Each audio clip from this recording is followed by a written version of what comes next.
This is Karatha from the Shadows clan on server S25. I'm just making a quick little video for my guild members of some little tips and tricks that I've found that really help with squeezing a little bit out of my daily progression. So the first one is going to be this daily quest. So here a lot of times these pop up and everybody just auto collects it, but if you look at it, it actually gives you amount of AFK essence based on time. So I think this one is 4 hours and this one is 1 hour or 2 hours or something like that. So the farther you are in your AFK stages for progress, the greater the rewards are going to be. So typically I will wait towards the end of the day before collecting these, because that will give me a little bit extra, couple hundred essence every day just waiting on this.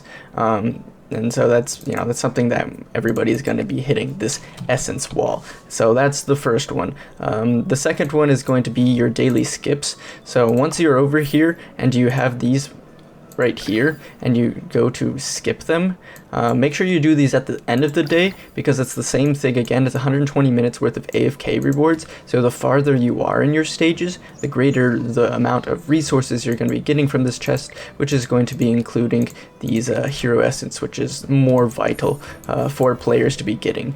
Another one is a tip that I found just recently. So if you go to your settings, you go to your battle tab, and then in here you have your manual control section. So I typically turn tap to cast ultimate off, and then this optional per battle allows you to go in while you're within a battle and choose which characters you want to use their ultimates automatically and which characters you want to use their ultimates on a time basis.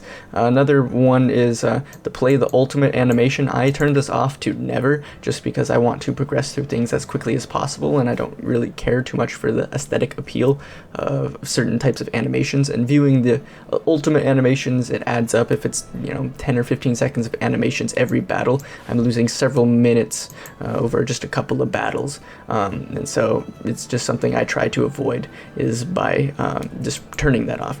Another one is here for the equipment tabs.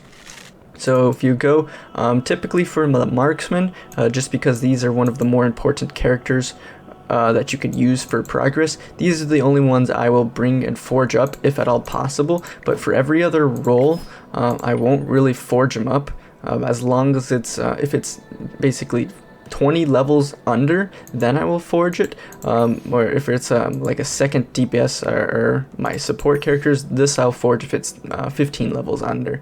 But everything else I'll just leave up until it's ready to be forged, because most of the time you'll get these types of rewards from your AFK chests or from progressing through the story, so it's not worth it. Then the other final note that has popped up quite a bit is this Iron Hoof Forge. These are extremely expensive. It is not worth it, in my opinion, to buy these whatsoever. I know it pops up and it's super annoying that it pops up, but I wouldn't even think about buying these until at least in the 200s. And that is because of the amount of gold that it costs. So if I buy this right now, it's that's 10% of my gold. At higher levels it's going to be closer to like 20 or 30%. So I'm only going to be able to buy maybe 5 or 6 of these, and these are the ones that are going to be harder to get at the highest levels. And so it's better to just hold on to your gold and wait until you are much higher level equipment. I think 240 is the max currently, and so doing that helps to be able to save the gold for when you actually will need it, because as soon as you buy one of these, within a day or two you've already gotten something that's better than it, and you've just wasted gold at that point. Then another little tip here is that if you click your characters and you tap them, this little 4-leaf clover comes up. That's an affinity symbol, so you're actually increasing their affinity whenever you click on them. It only works 3 times, and then you could check here on your affinity. I would go through all of your characters and get your characters to 100 affinity, and just go through every single one of them, get to 100 affinity.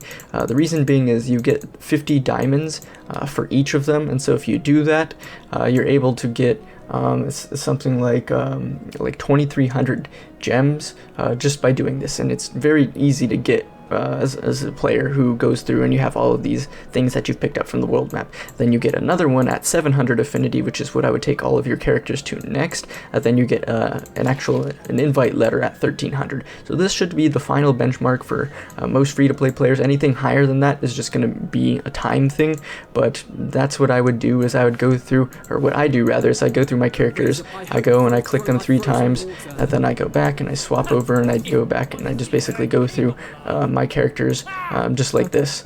And that way it increases my affinity, and if I do this within 17 days I will have 90% of the characters at 100 affinity, and so this adds up over time and you're able to get all of these higher level affinity rewards over in here just by going through and doing this. And then every time you use a character in a battle, it's a way to gain affinity as well. And so oftentimes whenever you're doing like helping out people with these team up requests and the corrupt creatures and the proxy things, will just bring in random people sometimes, and that'll help slowly work on the affinity as well. It's very minor rewards, of course, but it does help out. So I'll go ahead and end the video there, and I'll start recording a new video on the actual battle drill.